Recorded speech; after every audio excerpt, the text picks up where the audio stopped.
comigo, cara. Ó, pro cara brigar comigo, ele tem que só ser ou desleal ou me fuder com a minha grana.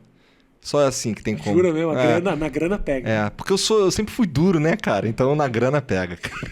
É foda, né? Quando o cara foi duro, ele sofre mais pela grana que ele perde do que fica feliz pela grana que ele ganha. Cara, isso é muito Eu louco. sou assim, isso é judeu e quem já foi duro. Tanto judeu é assim.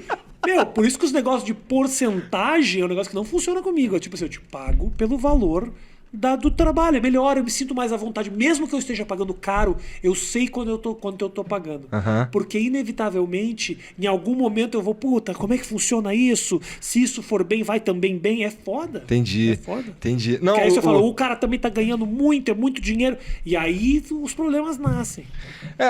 tirando, assim, o bagulho é que eu sou um cara que, porra, por exemplo, eu chego em casa, eu chego apagando todas as luzes. Desligo o ar-condicionado que ninguém tá usando. Eu sou esse cara. Eu sou pão Duro duro. pra caralho. Sou pão duro pra caralho.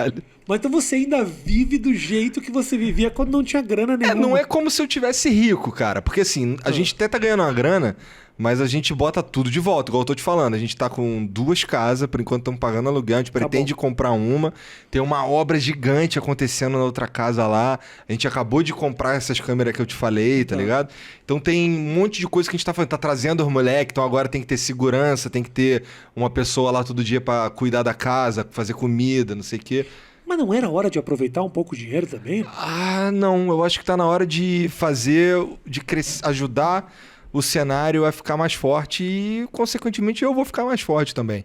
Eu acho que daqui a uns 5 anos, talvez, aí tá na hora de eu parar. Parar, eu quero dizer, Descansar um pouco. continuar fazendo, manter o ritmo. Por enquanto eu não quero manter o ritmo, eu quero acelerar. Tá. Sabe? O Monark, ele de vez em quando ele dá uma fraquejadinha assim, mas ele tá indo também. É que o trabalhar pra caralho do Monark tem um outro significado. né? Tem mesmo, tem